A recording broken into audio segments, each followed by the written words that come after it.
dire, oui. Ils font une super bonne job. Et donc, vous pouvez réécouter les messages. On a parlé justement de comment rentrer dans une nouvelle saison. Comment rentrer, avoir un nouveau départ dans nos vies. Je ne sais pas pour vous, mais moi, j'aime ça, les nouveaux départs. J'ai besoin souvent de nouveaux départs. Et Dieu est le Dieu des nouveaux départs. Est-ce que vous êtes d'accord avec ça? Donc, on a touché plusieurs sujets. On a parlé de la foi. On a parlé du cœur, on a parlé de la vision, on a parlé de la mentalité, toutes des façons de rentrer dans une nouvelle saison pour nos vies. Et la semaine passée, justement, Pasteur Boris a parlé sur notre relation avec Dieu. Un nouveau départ dans notre communion avec Dieu. Combien crois que c'est important? Si tu veux un nouveau départ dans ta vie, il faut que tu te remettes en règle avec Dieu. C'est là que ça commence. Et donc, on a parlé de cette relation-là. Et ce matin, j'aimerais continuer sur les relations, mais on ne va pas parler de la relation verticale, on va parler des relations horizontales. 3, amen, c'est bon. On est prêts. Donc, on va parler des relations horizontales. Combien savent que les relations qu'on a horizontalement avec les autres sont aussi importantes que la relation qu'on a aussi avec Dieu? Ils sont interreliés d'ailleurs. Tu ne peux pas dire que tu as une relation avec Dieu, que tu es en communion avec Dieu et tu n'aimes pas les autres. Tu n'aimes pas ton prochain, tu détestes ton frère. Ça ne fonctionne pas. Jean va le dire dans son épître, il va dire, tu ne peux pas dire que tu aimes Dieu et détester ton prochain. Ça ne fonctionne juste pas, c'est un non-sens. Si tu as une relation avec Dieu, éventuellement, ça doit impacter tes relations à l'horizontale. Tu as une bonne relation avec Dieu, tu aimes Dieu, ça va t'influencer à aimer, ça va te pousser à aimer les autres. Donc, comment faire pour savoir si un chrétien est mature? Tu regardes ses relations autour. Comment est-ce qu'il traite les gens autour de lui? Comment est-ce qu'il traite ses employés? Comment est-ce qu'il traite ses enfants, son épouse, son époux? Comment est-ce qu'il traite les membres de la famille? Comment est-ce qu'il traite les gens dans l'Église? Ça, c'est la maturité d'un chrétien se démontre par le fruit de l'amour. Amen? Donc, les relations sont extrêmement importantes. Est-ce que vous savez qu'on a été créés pour être en relation? Ça fait partie de nous. On a été créés pour ça. C'est pour ça qu'aujourd'hui, avec tous les réseaux sociaux, Facebook, Twitter, tout ça, ça prend tellement d'ampleur parce que ça vient combler un peu ce désir qu'on a d'être connecté avec d'autres personnes. Même si ce n'est pas nécessairement ce qu'on a vraiment besoin, mais ça vient un peu, c'est une fausse illusion d'une connexion souvent. Et c'est pour ça que ça devient tellement populaire, ça prend tellement d'ampleur en ce moment. Parce qu'on a été créés avec ce besoin d'être connecté. Créé avec ce besoin d'être connecté. Vous savez, la première personne qui a été créée, Adam, il y avait la belle vie. Il y avait tout. Il y avait le jardin. Dieu l'a créé, il a mis un beau jardin. Il a mis tous les fruits, les légumes. Il pouvait manger tout ce qu'il voulait, sauf un arbre. Mais il pouvait prendre tout ce qu'il voulait. Il y avait les animaux. Je ne sais pas s'il mangeait, s'il faisait du barbecue avec ou pas. Mais il y avait tout ce qu'il voulait. Tout était là. Il y avait une communion intacte et parfaite avec Dieu. Il pouvait parler avec Dieu face à face. Il marchait dans le jardin avec Dieu. C'était parfait. Il n'y avait pas de péché, il n'y avait rien, il n'y avait pas de mal. C'était une communion parfaite avec Dieu. Il y avait tout ce qu'il voulait. C'était le paradis sur terre, littéralement. Mais il était tout seul. Et Dieu va dire, il n'est pas bon que l'homme soit seul. Il dit, je vais devoir lui créer quelqu'un qui est comme lui. Ça veut dire quoi? Ça veut dire que tu peux avoir une relation super intime avec Dieu, et c'est super bon, mais si tu n'as pas des relations horizontales, il va toujours te manquer quelque chose. Si tu n'es pas connecté, si tu n'es pas en relation avec les autres, si tes relations ne sont pas en santé, il va y avoir quelque chose qui va te manquer dans ta vie. Et quand je dis d'être connecté, d'être en relation, je ne dis pas de dire allô à 3-4 personnes pendant la semaine, de dire allô à ton voisin, de dire Seigneur te bénisse ce dimanche matin. Ça, ce n'est pas les relations qu'on a besoin. On a besoin des relations intimes. Vous êtes d'accord? On a besoin des gens qui nous connaissent. On a besoin des gens qui nous aiment et que nous, on aime. À des gens qui investissent dans nos vies et nous, on investit dans leur vie. Des gens qui sont là pour nous conseiller, qui sont là pour marcher avec nous. On a besoin de ça dans notre vie. C'est un désir, c'est un besoin inné de l'être humain. Et parfois, on met beaucoup le focus sur notre relation avec Dieu. Oh non, c'est juste moi puis Dieu, moi puis Dieu, moi puis Dieu. Et on néglige les relations avec les autres. Alors que c'est aussi important. Tu as des bonnes relations avec les autres, tu auras une bonne relation avec Dieu. Tu as une bonne relation avec Dieu, tu auras une bonne relation avec les autres. Comment sont tes relations ce matin? Comment sont tes relations ce matin? Comment ils savent que les relations, c'est du travail? C'est pas facile, hein? Ceux qui sont peut-être plus âgés, là, ils en ont vécu des affaires avec les relations, ils en ont vu des choses. Les relations, c'est du travail. Et c'est pour ça que souvent, on n'aime pas trop mettre d'efforts ou de travail dans les relations parce que c'est tellement difficile et c'est pour ça que souvent, on aime mieux être en relation avec notre téléphone qu'être en relation avec les gens.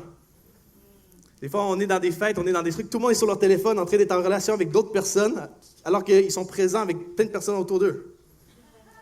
Qu'est-ce qui se passe? C'est plus facile de parler avec des gens qui sont à des milliers de kilomètres que de parler avec des gens face à face ici. Ça, c'est notre génération, malheureusement. Mais on a besoin des gens et on a besoin, oui, c'est du travail, on a besoin d'y travailler. Pourquoi? Parce que les relations, c'est une bénédiction. Les gens que Dieu place dans ta vie, c'est une bénédiction. Est-ce qu'on peut dire amen? Amen. Ton épouse est une bénédiction. Amen. Tes enfants sont une bénédiction. Amen. Tes amis sont une bénédiction. Amen.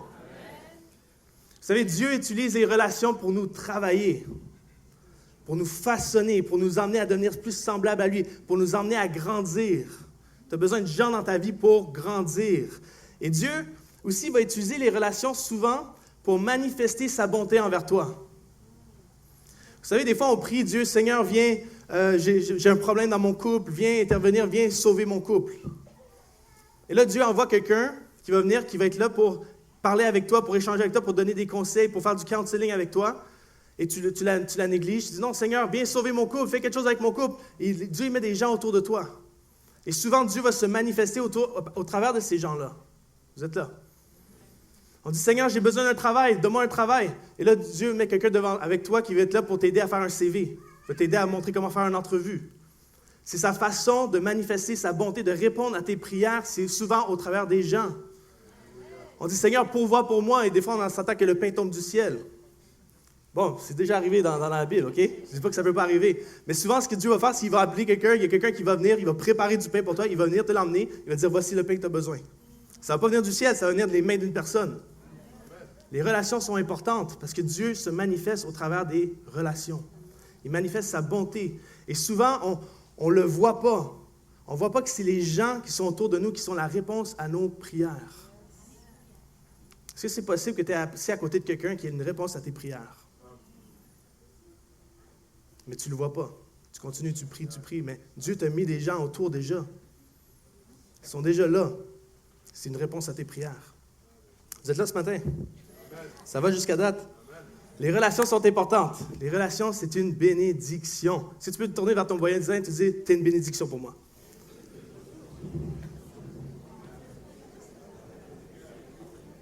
Je connais peut-être pas ton nom encore, mais je sais que t'es une bénédiction. Es-tu reconnaissant pour les gens que Dieu met dans ta vie? Es-tu reconnaissant pour les gens que Dieu met dans ta vie? Vous savez, Dieu utilise les relations pour nous bénir, nous emmener à grandir, pour manifester sa bonté. Mais il y a un ennemi que lui veut utiliser les relations pour un autre plan. C'est pas pour nous bénir, mais pour nous détruire.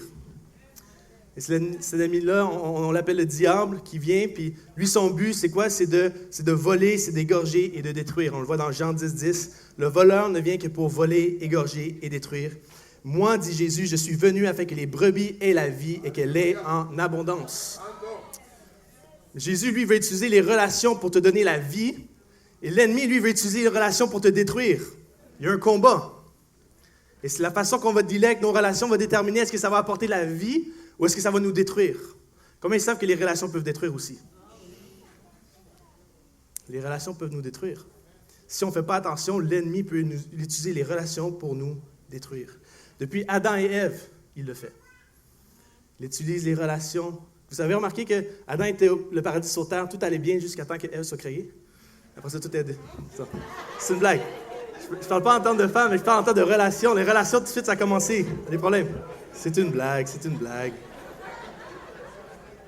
Il était tout en paix, il était tout tranquille, puis là, tout d'un coup... Hein? Hate it and love it and hate it. En tout cas. Donc, ce matin, on va voir ensemble comment est-ce qu'on peut utiliser les relations pour que ça puisse nous apporter de la vie et non nous détruire. Comment est-ce que les relations peuvent nous aider à bâtir notre vie et non détruire notre vie? C'est ça qu'on va regarder. J'ai pas mal de contenu ce matin, je suis content que j'ai un peu de temps. Parler des relations à un message, je vous avoue que c'est pas assez, ça prend une année complète. Donc, je vais juste emmener certaines bases. Je ne m'attends pas à ce que vous sortez d'ici et que toutes vos relations soient réglées ce matin. que vous avez tous les principes nécessaires. Je ne m'attends pas à ça, mais je m'attends à ce que peut-être vous puissiez sortir avec une clé ou un principe ou une décision que vous allez mettre qui va faire en sorte que vos relations vont être encore plus en santé, que vos relations vont pouvoir vous emmener encore plus de vie. Amen? Donc, premièrement, comment faire pour que mes relations puissent m'aider à apporter la vie, puissent bâtir ma vie? Premièrement, il faut apprendre à investir dans les relations qui comptent. Ce serait mon premier principe, mon premier point. Vous savez qu'on est appelé à aimer tout le monde? Oui? 3 personnes sont d'accord avec ça. On est appelé à aimer tout le monde, mais on n'est pas appelé à donner accès à notre vie à tout le monde. Et parfois, en tant que chrétien, on se sent obligé de « Ah, mais lui a besoin de ça, lui a besoin de ça, il faut que j'aille sauver un peu tout le monde parce que je suis le sauveur. » C'est pas toi le sauveur, c'est Jésus le sauveur. Oui, tu es appelé à aimer, mais tu n'es pas appelé à donner accès à la vie à tout le monde, à ta vie à tout le monde. Il faut que tu mettes des limites. Et c'est important que tu choisis en qui tu veux investir dans tes relations. Vous savez, les relations, c'est un peu comme un jardin. Il y a toutes sortes de plantes, toutes sortes de personnes. Et si tu veux que ton jardin soit en bonne santé, il faut que tu prennes le temps des fois d'identifier les mauvaises herbes. Vous savez, les mauvaises herbes, ce que ça fait, c'est des plantes qui ne sont pas désirées, tu ne les veux pas. Des fois, elles sont dures à identifier quand tu ne t'y connais pas trop. Moi, je ne m'y connais pas trop. Des fois, ma mère m'a demandé, quand j'étais plus jeune, d'enlever les mauvaises herbes, puis moi, j'enlevais les plantes. Je ne connaissais pas la différence. Je disais, elle a l'air belle quand même, ça a l'air d'un beau mauvais herbe. Fait que en tout cas. Mais des fois, ce n'est pas évident à identifier. Mais les mauvaises herbes, ce qu'ils font, c'est qu'ils prennent tous les nutriments du sol. Ils volent les nutriments que les bonnes plantes ont besoin. Et ça l'empêche les bonnes plantes de vraiment grandir et de s'épanouir parce que les mauvaises herbes sont là puis ils tirent du jus. Combien ils savent que des fois, on a des relations dans nos vies qui sont un peu comme des mauvaises herbes? Ça vient et ça vient, c'est nuisible pour nous, ça vient voler notre potentiel, ça vient voler notre force, notre amour, notre paix, notre joie. Et certains, ça va même voler notre communion avec Dieu si on n'y fait pas attention. Est-ce qu'il y a des mauvaises herbes? Je sais que c'est difficile à dire comme ça. Mais est-ce que tu dois faire un ménage dans tes relations ce matin? Si tu es allé dans une nouvelle saison, est-ce que tu as un ménage à faire? Comment faire pour identifier des gens qui sont dans une mauvaise herbe dans notre vie? Comment faire pour les identifier? Voici, il y a plusieurs façons, mais j'en ai pris 2 en m'aidant avec le livre des Proverbes. Proverbes 13-20 va dire « Celui qui marche en compagnie des sages devient sage, et celui qui fréquente des hommes stupides se retrouvera en mauvaise posture. » Comment faire pour identifier les gens qui sont peut-être des mauvaises herbes dans notre vie? Est-ce que ces gens-là marchent dans la même direction que toi? Est-ce que ces gens-là, avec qui tu es, ils t'emmènent vers la direction que toi, tu sais que tu veux aller? Ou est-ce qu'ils s'en vont dans une autre direction? S'ils s'en vont dans une autre direction, le passage dit que quand tu marches avec des sages, tu deviens sage. Quand tu marches avec des fous, tu es mal pris. OK? Donc, ça parle de l'influence ici. Les relations dans lesquelles on est nous influencent. Quelqu'un a dit, montre-moi tes 5 meilleurs amis, puis je vais te dire qui tu es. Juste en regardant, je ne te connais pas encore, mais montre-moi tes amis, puis je vais savoir qui tu es, puis qu'est-ce que tu vas devenir. Parce que nos amitiés, les gens qui sont proches de nous, nous influencent. Maintenant, ils peuvent nous influencer en bien, comme ils peuvent nous influencer en mal. Les gens dans ta vie en ce moment, est-ce qu'ils t'influencent à devenir la personne que tu veux être? Est-ce que toi, tu les influences à devenir la personne qu'eux, ils veulent être? Vous êtes là? Il faut faire attention à ça. Qui influence ma vie en ce moment? Et parfois, ça peut être une relation, une fréquentation, ça peut être des amitiés. Et ça, c'est souvent pour les jeunes. Je ne sais pas s'il y a des jeunes dans la place, mais souvent, quand on est jeune, on n'arrive pas encore à discerner qu'est-ce qui est bon, qu'est-ce qui est mauvais pour nous. Et des fois, on traîne avec les mauvaises personnes, puis ça nous emmène à prendre des décisions qu'on va regretter. Quand on est jeune, c'est important de filtrer c'est qui les bonnes relations dans lesquelles je vais investir. Ensuite, deuxièmement, comment faire pour trouver un peu, pour discerner les mauvaises herbes, c'est de regarder les relations, j'appelle ça superficielles. Les relations superficielles. Proverbe 18-24 va dire « Celui qui a beaucoup de compagnons les a pour son malheur. » C'est vrai. Mais il y a des amis plus attachés que des frères. Le passage fait la différence entre des compagnons et des amis. Est-ce que tu as des compagnons ou des amis, toi? Les compagnons sont quoi? Les compagnons, c'est les gens qui traînent avec toi quand tout va bien. Quand tu te fais plein d'argent, ils sont là tout d'un coup encore plus. On dirait qu'ils sont encore plus attachés à toi. Quand ta vie va bien, ils sont là, ça va bien, ouais, là. Quand tu as besoin que quelqu'un t'encourage, ils sont là pour t'encourager et tout ça. Mais aussitôt que ça va mal, tu n'y vas pas. Aussitôt que tu as besoin d'eux, tu n'y vas pas. Aussitôt que tu as besoin que quelqu'un te dise la vérité, ils ne vont pas te le dire. Ce pas des gens sur qui tu peux compter vraiment. Est-ce qu'on a des compagnons, ça existe? Oui? Tout le monde? Des compagnons? Des compagnons. Et la Bible va dire que c'est pas nécessairement bon d'avoir plein de compagnons comme ça, c'est mieux d'avoir quelques amis. Mieux vaut avoir juste un ou deux amis que tout plein d'amis Facebook. Si on veut traduire en aujourd'hui 2019. OK? Mieux vaut avoir un ou deux vrais amis sur lesquels tu peux compter. Quand je parle d'amis, je peux parler aussi de ton épouse, ton époux, des gens proches, des relations importantes, des relations que tu es connecté avec, que d'avoir toutes sortes de relations superficielles qui ne t'emmènent à rien, qui ne portent pas de fruits. Est-ce que ce matin, tes relations, c'est-tu avec des compagnons ou des amis? Les amis sont une bénédiction pour nos vies, les véritables amis. Quelqu'un a dit, si tu as un ami, compte-toi béni, parce que si c'est 1% de la population, peut-être qu'il y a un bon ami. C'est rare de trouver un bon ami. Quelqu'un, tu peux compter dessus. Vous savez, David, sans Jonathan, n'allait pas devenir David, le roi David. Il avait besoin d'une relation vraie, une relation amicale avec quelqu'un de solide pour entrer dans son appel. Alors, ce que je veux dire ici ce matin, c'est dans quelle relation est-ce que tu es en train d'investir? Est-ce que tu as investi avec des compagnons? Est-ce que tu es en train d'investir avec des amis, des véritables amis? Peut-être que tu as besoin de faire un ménage ce matin. Ça va? Et des fois, on passe tellement de temps, je parlais peut-être aux couples ce matin, puis surtout aux hommes, parce que moi aussi, des fois, j'ai ce défi-là. On aime ça aller avec nos chums, aller sortir, aller s'amuser, faire plein de choses. Puis, on dit que c'est important pour nous. Moi, j'aime ça aller jouer au basket et tout ça. Mais si tu fais ça, alors que c'est avec des personnes que je sais que je ne vais jamais vraiment bâtir des grandes relations avec, mais on s'amuse, tu sais. Et c'est correct. Je pense que c'est correct de se divertir, mais si je fais ça puis je ne sens jamais ma femme, il y a un problème. Vous êtes là? Si à chaque semaine, j'ai 2-3 sorties avec des chums et tout ça, puis j'aime ça sortir avec eux, mais je ne sens jamais ma femme, il y a un problème dans mes priorités. Je suis en train d'investir ma vie dans des compagnons et non dans les vraies amitiés. Ça va? C'est quoi tes priorités ce matin? Est-ce que tu as un ménage à faire? Peut-être que pour toi, rentrer dans une nouvelle saison, ça veut dire d'avoir des nouvelles relations. Est-ce que tu dois faire un ménage dans tes relations ce matin? Parce que l'ennemi, lui, ce qu'il veut faire, c'est qu'il veut prendre ces relations-là qui sont un peu des mauvaises herbes, il veut te détruire avec. Détruire, des fois, c'est un gros mot, mais il veut t'emmener à bifurquer du plan de Dieu pour ta vie. Et ça se fait subtilement. Ça se fait très subtilement. C'est une décision là, une affaire. Puis là, tranquillement, tu s'en vas dans une autre direction. C'est important d'être vigilant sur ça. Deuxièmement, comment faire pour que mes relations apportent la vie? Deuxièmement, c'est de rechercher la réconciliation. Est-ce que je peux avoir un amen à ça ce matin? OK. Ça se peut que je rentre dans votre maison ce matin, OK? On est tout le monde ensemble, mais faites comme si je suis dans votre maison en train de parler avec vous. Okay? Ça se peut que je rentre dans votre maison, je rentre dans votre salon même, même dans votre cuisine peut-être. Okay? On va rentrer un peu en profondeur. Dans la cuisine, c'est là que les vraies conversations se passent, vous savez. Hein? C'est toujours dans la cuisine. Donc, le but ultime de l'ennemi au travers des relations, c'est de te détruire. Et comment est-ce qu'il détruit? En divisant.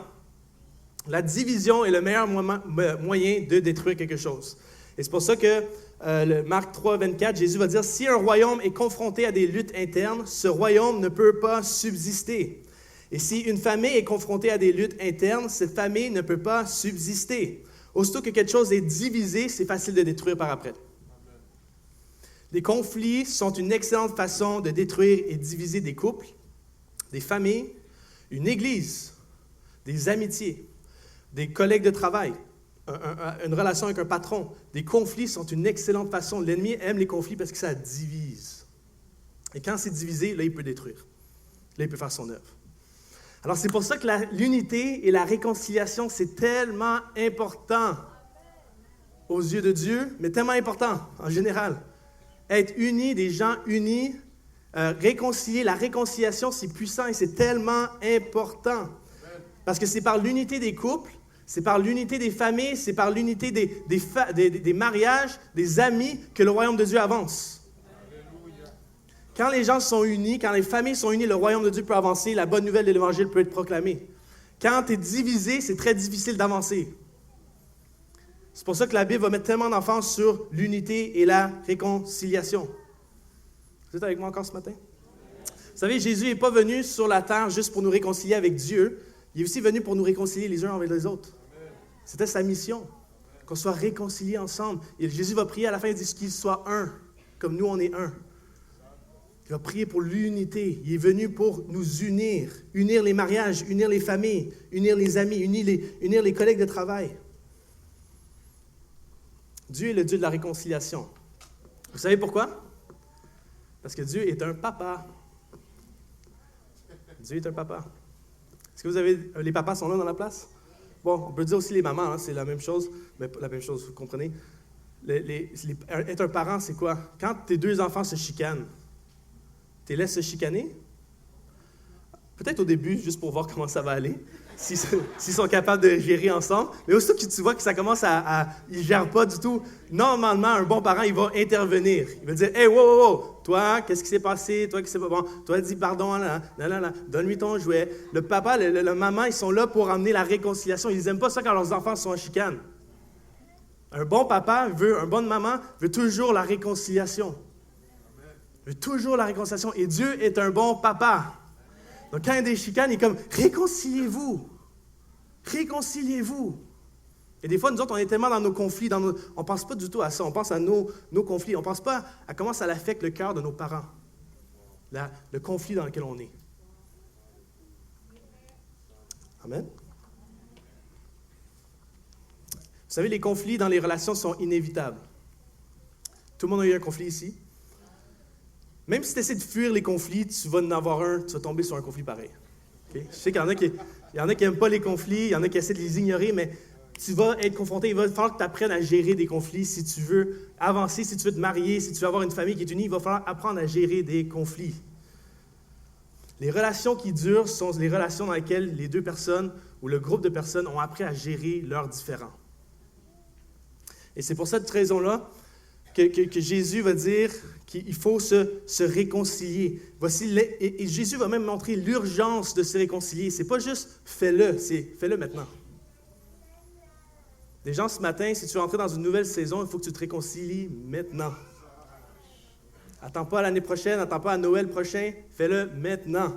Je vais vous dire pourquoi. Matthieu 5, 21 va dire, « Si donc tu présentes ton offrande vers l'autel, tu es en train d'adorer Dieu. C'est leur façon, présente l'offrande, c'est la façon d'adorer Dieu. Et que là, tu te souviennes que ton frère a quelque chose contre toi. Tu es en train de louer Dieu, Seigneur, tu es tellement bon, là. Puis là, tu sais que tu as un beef avec quelqu'un. Ou quelqu'un a un beef avec toi. Tu continues, il dit, arrête. Il dit, laisse ton offrande devant l'autel et va d'abord te réconcilier avec ton frère. Puis ensuite, viens et continue ta louange. Il dit, mets ta louange sur pause. Mets ça sur pause et va régler ça. C'est à quel point c'est important pour Dieu. Ensuite, il va dire, mets-toi rapidement d'accord avec ton adversaire pendant que tu es en chemin avec lui, de peur qu'il ne te livre au juge, que le juge ne te livre à l'officier de justice et que tu ne sois mis en prison. Je te le dis en vérité, tu ne sortiras pas avant d'avoir remboursé jusqu'au dernier centime. Deux choses que ça nous dit à propos de la réconciliation. Un, on se réconcilie par obéissance. Pas pour me faire du bien.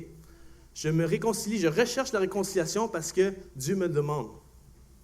C'est par obéissance. Combien ça, c'est pas le fun, souvent, la réconciliation. C'est pas le fun quand c'est pas encore fait. Quand c'est fait, c'est le fun.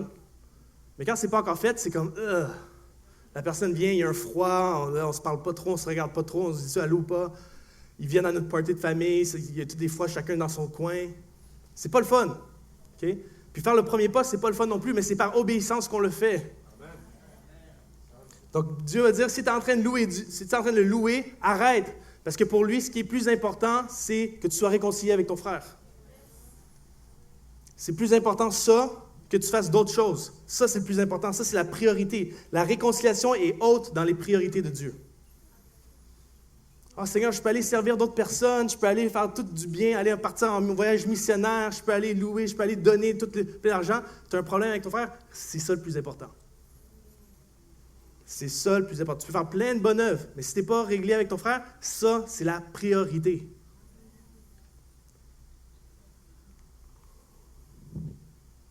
Par obéissance. Et l'autre chose, pourquoi c'est important de rechercher la réconciliation, le passage va nous dire, fais-le, la réconciliation, c'est important parce que tu ne sais pas, si tu ne te réconcilies pas, tu ne sais pas ce que ça peut produire dans le futur. Le passage va dire, mets-toi rapidement d'accord avec ton adversaire, ton ennemi, avant que lui te livre au juge, avant que tu te retrouves en cours. Tu as eu un conflit, tu ne l'as pas réglé, finalement tu te retrouves en cour. Et finalement, tu te retrouves en prison parce que tu n'as pas réglé, tu n'as pas su gérer ton conflit. Vous savez combien de conflits ont commencé par des choses banales et ça finit par le divorce? Une petite chicane qui n'a pas été réglée, puis là, on a arrêté de se parler, puis là, la séparation a juste continué à grandir. Et finalement, ça finit par des trucs de... Tu n'aurais jamais pensé que ça s'est rendu là. À cause d'une petite affaire. Le passage dit, la réconciliation, fais-le maintenant. Attends pas. Parce que si tu attends, le temps ne va pas régler. Le temps va juste créer une plus grande séparation. Et des fois, même le temps va juste faire comme une couverture, comme si c'était réglé, mais derrière, il y a vraiment une séparation. Puis tu peux essayer de l'ignorer. Oh non, c'est pas si grave que ça. Non. S'il y a une séparation qui est là, il faut que tu t'unisses. Et Dieu t'appelle à te réconcilier ce matin. Est-ce que ça va? Certains ont besoin de rechercher la réconciliation pour entrer dans une nouvelle saison. Peut-être c'est une réconciliation avec ton conjoint, peut-être c'est avec tes enfants, peut-être c'est un membre de la famille, un membre de l'Église. Peut-être c'est un ami, peut-être c'est un collègue de travail. Mais tu dois rechercher la réconciliation. Pourquoi? Parce que rechercher la réconciliation, ça prend l'humilité. On est d'accord avec ça? Quand tu refuses de rechercher la réconciliation, c'est souvent parce qu'il y a de l'orgueil. Et qu'est-ce que la Bible dit à propos de l'orgueil? Il y a quelqu'un qui résiste ça pas mal. La Bible va dire que Dieu résiste aux orgueilleux. Et souvent, on ne se réconcilie pas parce qu'il y a de l'orgueil qui est là. Et quand l'orgueil est présent, Dieu, il résiste. Fait que tu essaies de grandir, tu essaies d'entrer dans une nouvelle saison, mais Dieu te résiste parce qu'il y a l'orgueil qui est là. Et lorsque tu t'humilies, tu dis, OK, je vais aller faire le premier pas vers la réconciliation, là, la faveur de Dieu tombe sur toi.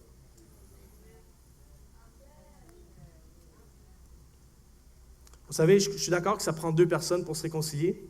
Tu ne peux pas le faire. Tu ne peux pas contrôler l'autre personne. Tu ne sais pas, quand tu vas aller voir l'autre personne, qu'est-ce que ça va donner. Ça prend 2 personnes, et ça, je suis d'accord, mais toi, tu as une responsabilité à prendre. Toi, tu dois faire ta part. Généralement, dans un conflit, il y a deux coupables. On est d'accord avec ça?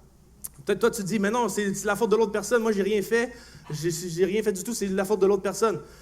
Si je regarde le passage qu'on vient de lire, ça dit... Si tu es en train d'emmener ton offrande et tu te rappelles que quelqu'un a quelque chose contre toi, pas nécessairement que toi tu as quelque chose contre quelqu'un, mais quelqu'un a un problème avec toi, ça dit quoi? Toi, va. Mais là, c'est son problème. C'est lui qui a un problème contre moi. Il n'a pas compris ce que je voulais dire, c'est pas de ma faute. J'ai essayé de lui dire gentiment, lui, il a été offensé, c'est pas de ma faute. Donc il dit, si tu sais qu'il y a un problème contre toi, arrête et va. Ta responsabilité d'y aller.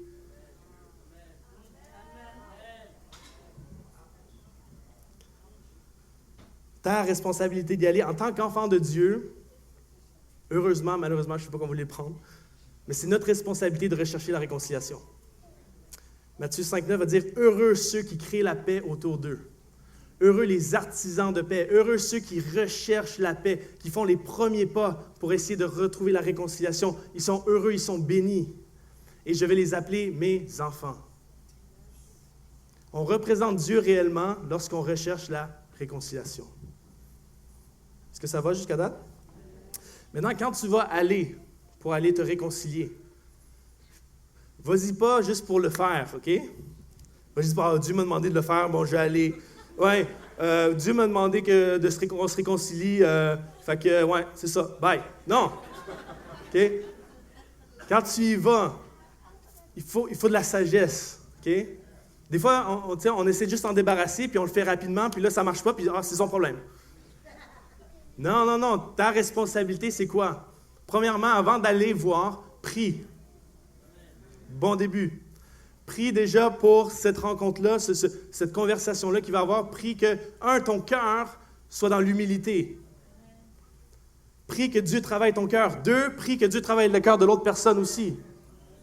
Prie que Dieu te donne la sagesse de savoir comment gérer cette situation-là, comment parler. Prie en premier. Deuxièmement, vas-y avec une attitude d'humilité et de repentance. Est-ce que tu as déjà vu un conflit qui a été réglé où est-ce que l'autre personne fait juste attaquer et insulter l'autre, puis l'autre te dit « Ah oui, c'est vrai, tu es d'accord. C'est vrai que tu as raison, on va se réconcilier. » Ça ne marche pas. Généralement, un conflit se règle quand une personne commence par demander pardon. Et c'est qui la responsabilité de demander pardon en premier? Les enfants de Dieu. Vas-y avec une attitude de « Hey, j'ai eu tort. Je m'excuse, je sais que je n'ai pas fait ça correctement, peut-être que je t'ai mal parlé, je pense que j'ai dit quelque chose, puis ça n'a pas été bien transmis, je suis désolé, c'est de ma faute, je vais faire attention la prochaine fois. Et souvent, je ne sais pas si vous avez remarqué, mais quand il y a un gros conflit, là, puis quelqu'un décide de s'humilier puis de demander pardon, l'autre, naturellement, demande pardon après. C'est comme, oh, non, c'est pas ta faute, c'est ma faute. Finalement, c'est moi, toi, t'as rien fait, c'est vraiment moi qui est comme ça. Et là, finalement, il y a une réconciliation qui se passe. Ça ne se passe pas toujours comme ça, OK? Mais souvent, c'est ça qui arrive, c'est quand un décide de s'humilier, que l'autre cœur s'attendrit, puis l'autre est prêt à faire le pas aussi. Si tu vas avec un cœur dur en train d'attaquer l'autre, ça ne marchera jamais. Vas-y avec un cœur d'humilité et un cœur repentant. Et l'autre façon d'aller voir quelqu'un, c'est vas-y pour écouter et non pour parler. Vas-y pas pour lui dire tout ce qu'elle a fait de mal.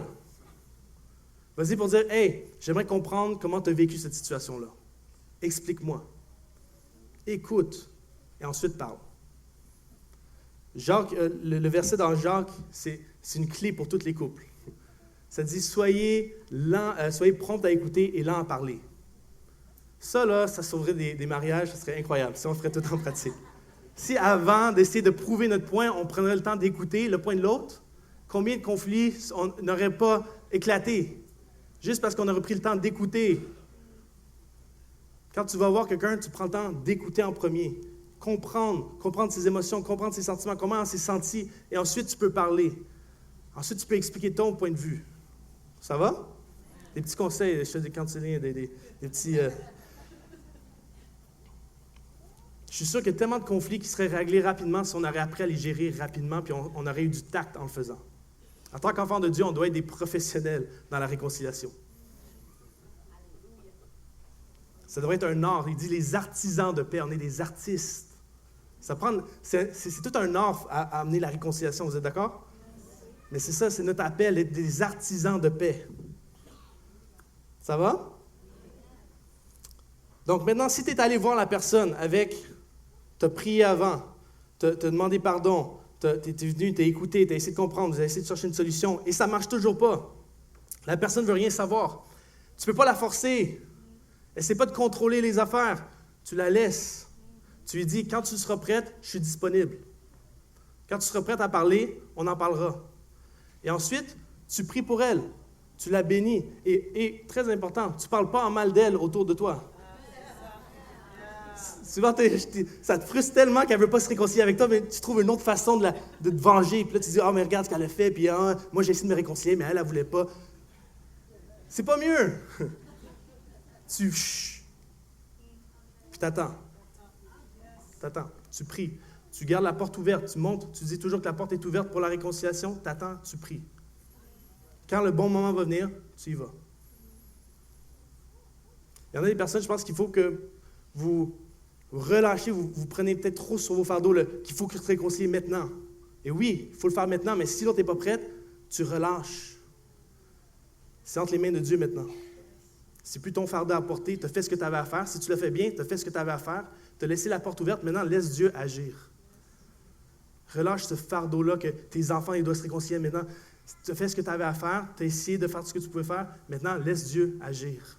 C'est son cas, c'est son dossier maintenant. Amen? Combien sont d'accord que ça prend du courage de faire le premier pas? Ça prend du courage, hein? Parce que tu n'as aucune idée dans quoi tu t'embarques. Tu n'as aucune idée comment ça va se passer. Est-ce que ça va bien aller? Est-ce que ça va s'empirer? Tu n'as aucune idée. Ça prend du courage, mais tout ce que je peux vous dire, c'est que c'est notre responsabilité. Il faut le faire. Et on est béni lorsqu'on le fait. Amen? J'arrive à mon dernier point ce matin. Donc, on a vu, de un, investir dans les relations qui sont importantes. De peut-être voir où est-ce qu'il y a des mauvaises herbes, peut-être qu'il y a un ménage à faire dans mes relations. Si je veux entrer dans une nouvelle saison, si je veux que mes relations portent du fruit, il faut que je m'assure d'investir dans les bonnes relations. Ensuite, on a parlé de rechercher la réconciliation. Maintenant, le plus rapidement possible. Rechercher la réconciliation si on veut que nos relations portent du fruit et nous amènent la vie. Et troisièmement, j'aimerais parler il faut aussi être capable de relâcher l'offense. Relâcher l'offense. On a parlé des conflits. Les conflits sont souvent initiés à cause d'une offense, mais là, on va rentrer un peu plus en profondeur sur l'offense. savez, l'offense est probablement l'un des plus gros pièges que l'ennemi utilise pour détruire, pour diviser son Église, pour diviser des couples. Ça commence souvent et presque tout le temps par l'offense. L'offense, c'est quoi? C'est quand tu es victime d'un mal qu'un autre commet, que ce soit en parole, que ce soit en action, ou même des fois en inaction. Quelqu'un qui n'a pas fait quelque chose qu'il aurait dû faire, puis là, ça vient te blesser, ça vient te faire mal, ça vient te victime de quelque chose. Et combien sont d'accord que les offenses font partie de toute relation humaine? Si tu n'as jamais été offensé dans ta vie, là, viens me voir, s'il te plaît. Je veux comprendre. On va tous être offensés. Je ne sais pas pour vous, mais on dirait que de plus en plus, les gens c'est plus facile pour que les gens s'offensent. Tu ne peux plus dire des choses, la vérité. Non, les gens sont toujours offensés. Mais l'offense, c'est vraiment un piège que l'ennemi utilise. Et Jésus va dire que c'est, dans Luc 17, il va dire, Jésus a dit à ses disciples, il est inévitable qu'il y a des pièges, mais malheur à celui qui en est responsable. Le mot piège ici, c'est le mot scandalizo. Je pense que c'est écrit. Okay? Scandalizo, OK? En grec, c'est le mot scandalizo qui veut dire, c'est là qu'on voit scandaliser ou offenser. Et dans le temps-là, ce mot-là, on l'utilisait, c'était comme un bâton. Le scandalizo, c'était un bâton que les chasseurs utilisaient pour piéger leur ennemi ou piéger leur proie, les animaux, tout ça qu'ils chassaient. Donc, ils mettaient un bâton avec un petit hameçon, puis là, ils attendaient que l'ennemi ou l'animal saute dessus. Et c'est la même chose. L'offense, c'est un piège. Et c'est l'ennemi qui met le bâton là, il attend juste que tu sautes dessus. Aussitôt que quelqu'un te fait quelque chose, aussitôt que tu reçois une parole, l'ennemi tend le petit bâton et dit « Est-ce que tu vas mordre? Est-ce que tu vas mordre? Ah oui, mord. Je vais t'attraper. » Et combien de fois est-ce qu'on mord? On se fait blesser, quelqu'un fait quelque chose contre nous, au lieu de le relâcher tout de suite et le laisser, on le garde. On décide, ouais, je le prends, c'est vrai, je suis une victime. C'est vrai, il m'a fait du tort. C'est vrai, puis là, on commence à le garder dans notre cœur. Et c'est là que l'offense commence à prendre vie. Les offenses sont un piège. Et vous savez, lorsque Jésus va parler de la fin des temps, il va parler des offenses. Il va dire quoi? Il va dire, Matthieu 24, 10, il va dire, dans la fin des temps, beaucoup trébucheront alors. Et le mot trébucher, c'est encore le même mot, c'est le mot offensé. Beaucoup seront offensés. Et à cause qu'ils seront offensés, ils vont se trahir. Et quand on parle de trahison, on ne parle pas juste de ce que Judas a fait. Trahison, c'est quand je recherche mon bénéfice aux dépens du tien. C'est je suis renfermé sur moi, puis je suis prêt à faire des choses, même si ça va te faire du tort. Ça, c'est la trahison. Donc, à cause que tu es offensé, tu es centré sur toi, et là, tu ne penses plus aux autres. Et là, qu'est-ce que ça dit après? Ça dit, ils se détesteront les uns les autres. Vous voyez la progression? Tu es offensé, tu trahis, et ensuite, tu détestes l'autre personne. Ça a commencé avec une simple offense. Et ensuite, un peu plus tard dans le passage, ça dit, à cause de la progression du mal, l'amour du plus grand nombre se refroidira. La fin des temps, la signe de la fin des temps. Les gens vont être facilement offensés. Par tout et par rien. Et à cause de ça, à cause qu'ils n'ont pas su gérer l'offense, relâcher l'offense, ils vont finir par se trahir, ils vont finir par saillir, et l'amour de plus grand nombre va finir par se refroidir. Je ne sais pas pour vous, mais moi, je ne veux pas que l'offense vienne refroidir mon amour. Moi, je veux que mon amour se renouvelle. Je ne veux pas un amour qui se refroidit, je veux un amour qui se renouvelle. Parce qu'il y en a ici qui veulent un amour qui se renouvelle de jour en jour. Il faut relâcher l'offense. L'offense t'empêche de pouvoir aimer comme tu es appelé à aimer. Quand on le garde.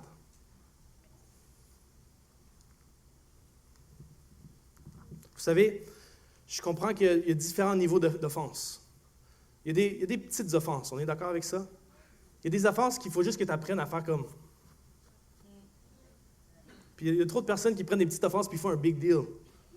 C'est comme, calme-toi, là, quelqu'un a pris ton espace de stationnement, c'est correct, calme-toi, continue ta vie, ça va être correct. Mais non, il y en a qui repassent dans leur cœur, ah, t'as vu comment il a fait ça, il m'a piégé, en plus, là.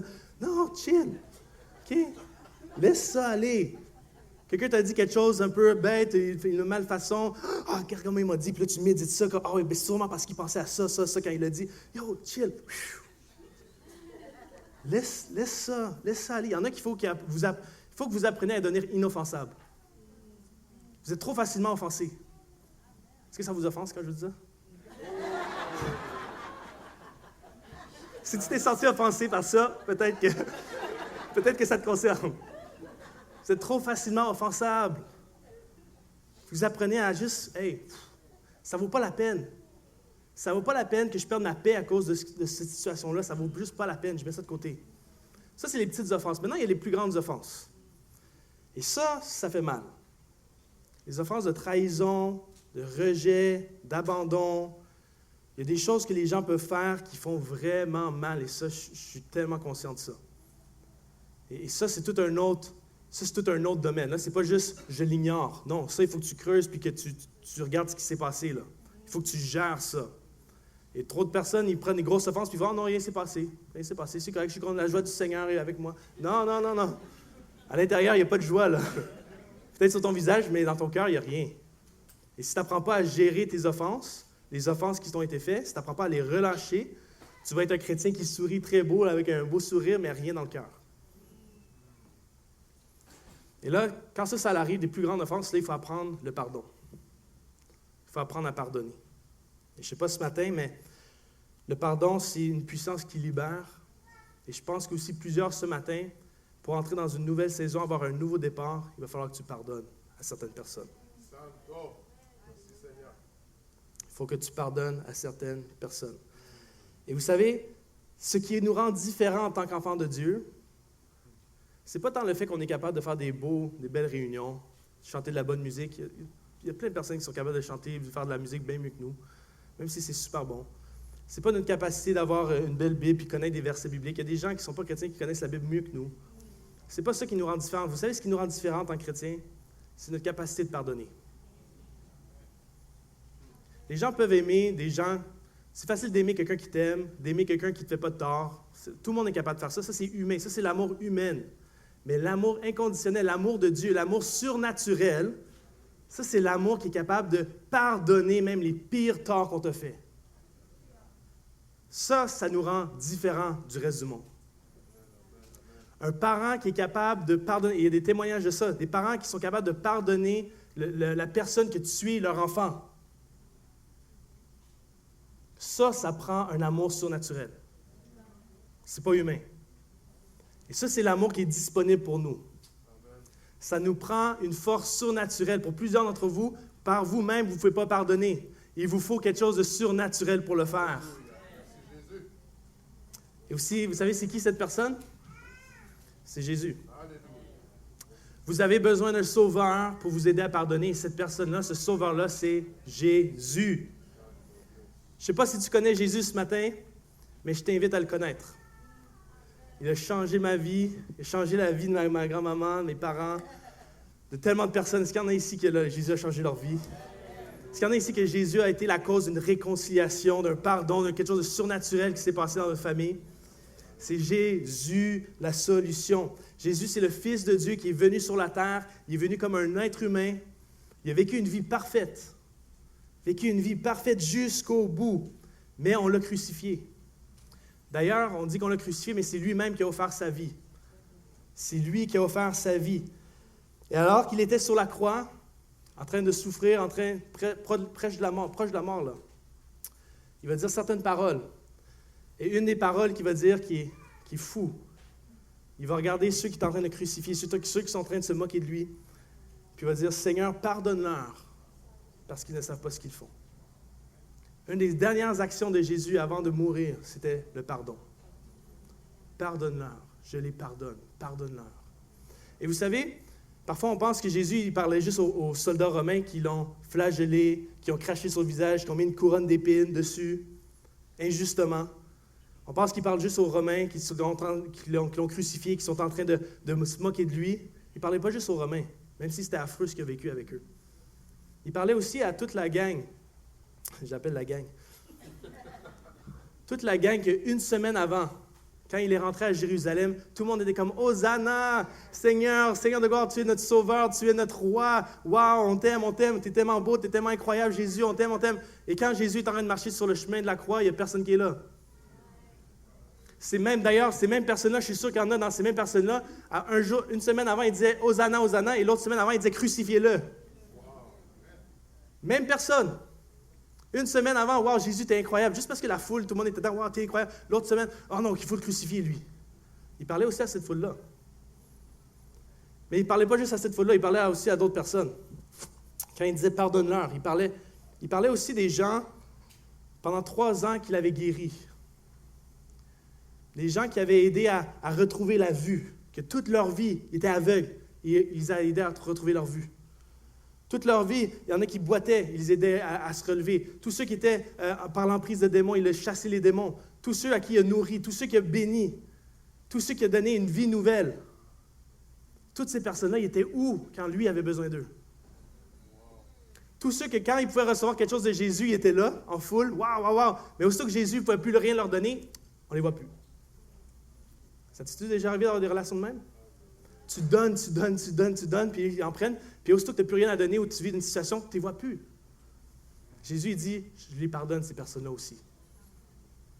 Je les pardonne, ces personnes-là. Et il parlait pas juste à eux aussi, il parlait à un autre groupe de personnes. Jésus, il voyait pas mal de choses quand il demandait pardon, quand il disait pardonneur. Il voyait aussi ses meilleurs amis. Ça, c'était peut-être plus le plus difficile.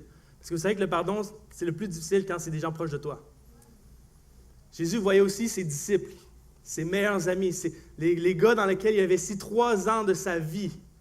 Les gars qui ont pris de rien, c'était des pécheurs, il n'y avait aucun sens à leur vie, aucun but. Il leur a donné une destinée, il leur a même permis d'être des gens les plus influents de l'histoire. Il les a pris de rien, il les a emmenés là. Les gens, il a mangé avec eux, il riait avec eux, il a pleuré avec eux, il était là pour les soutenir, les encourager, les enseigner. Ils ont même fait une alliance ensemble, juste avant.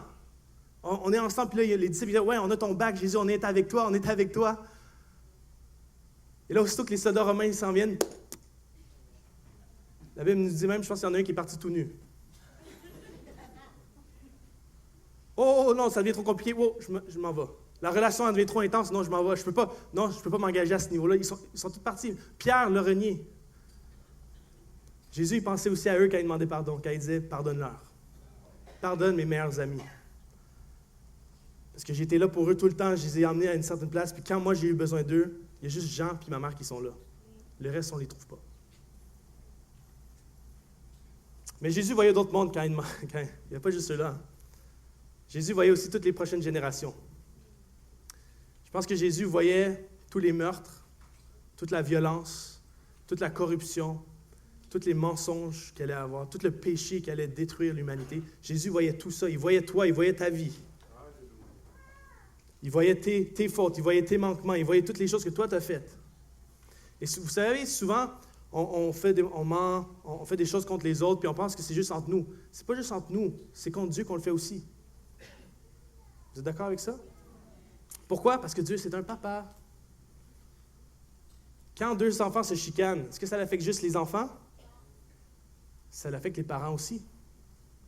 Quand un frère tue un autre frère, c'est qui que ça l'affecte le plus souvent? Le papa, la maman, les parents.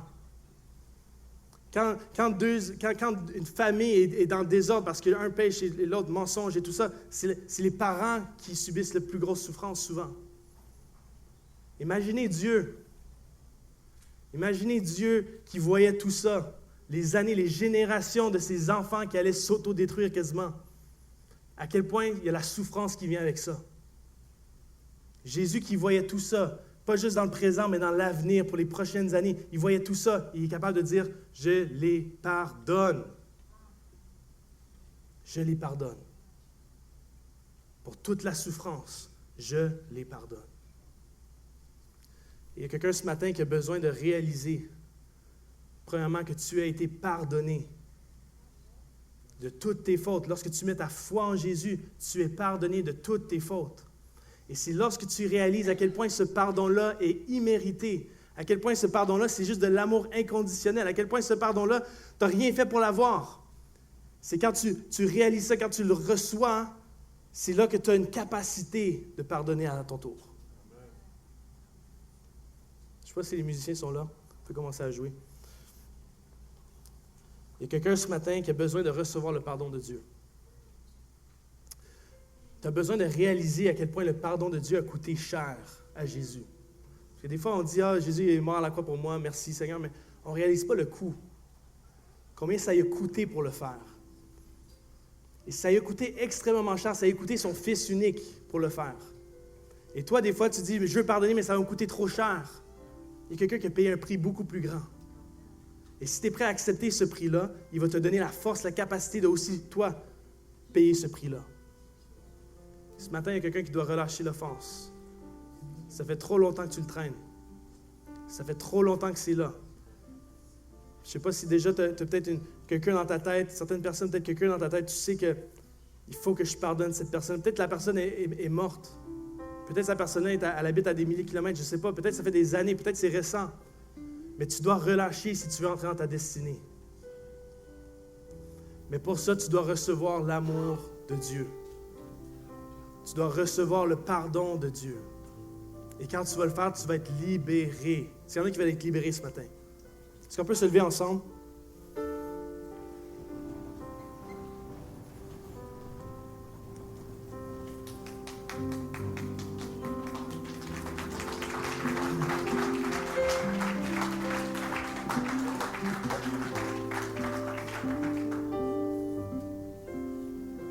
Ce matin, je vais t'inviter à refuser de laisser l'offense t'emprisonner une journée de plus.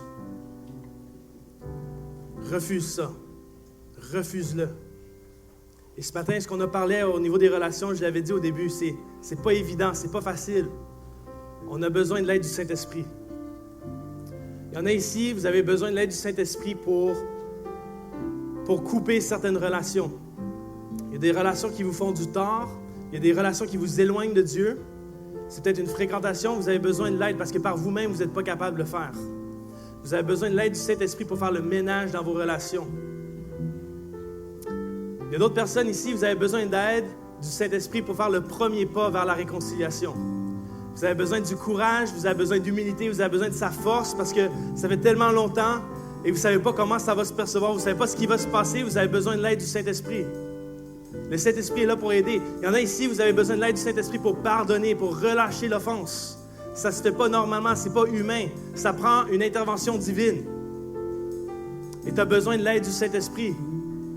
Et alors qu'on est tous ensemble, je veux juste qu'on prenne un temps solennellement, juste à réfléchir à ces choses-là et peut-être voir où est-ce que le Saint-Esprit met un doigt.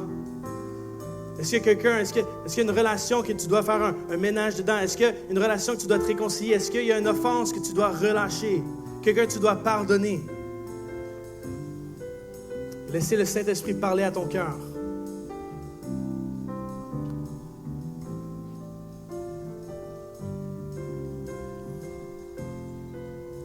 Et si tu es ici ce matin et tu dis, Pasteur Ismaël, j'ai besoin d'aide pour le faire. Je vois la situation. Je sais quelle situation, qu'est-ce que je dois faire. Dieu m'a parlé ce matin, mais j'ai besoin d'aide. Juste par acte de foi, juste par acte de dépendance envers Dieu. Je t'invite juste à lever la main. Juste comme un acte de Seigneur, j'ai besoin de ton aide pour le faire parce que je ne suis pas capable. J'ai besoin de plusieurs mains qui se lèvent. N'ayez pas peur. C'est un acte, juste Seigneur, aide-moi à le faire. Je prie pour vous maintenant. Seigneur, je te remercie pour chaque personne dans ce lieu. Je te remercie parce que tu es un bon Père. Et qu'en tant que Père, ton cœur, c'est de voir tes enfants être épanouis dans les relations, être unis dans les relations. Et Seigneur, on te demande pardon pour toutes les fois où est-ce qu'on a brisé ton cœur à cause de nos façons d'agir, à cause qu'on a pensé à nous avant l'autre. Et Seigneur, on te demande pardon. Seigneur, on te prie pour ton aide, Saint-Esprit, ce matin, pour nous aider à la réconciliation, pour nous aider au pardon, pour nous aider peut-être à faire un ménage dans une relation, dans des relations. Donne-nous ta force, donne-nous ton courage, donne-nous la foi, donne-nous l'amour. Viens répandre ton amour dans nos cœurs à nouveau. Viens élargir notre capacité d'aimer. Viens élargir notre capacité de pardonner. Viens élargir notre capacité d'être inoffensable. Seigneur, fais ton œuvre dans ce lieu ce matin, qu'on soit une église qui te glorifie par nos relations, qu'on soit une église qui te glorifie par l'unité, qu'on soit une église qui te glorifie parce que nous sommes tes enfants et nous sommes des artisans de paix. Alors Seigneur, viens encore parler à des cœurs ce matin. Alors qu'on va louer ton nom, alors qu'on va déclarer ton amour, alors qu'on va recevoir ton amour, viens faire ton œuvre dans nos cœurs ce matin. Dans le nom de Jésus.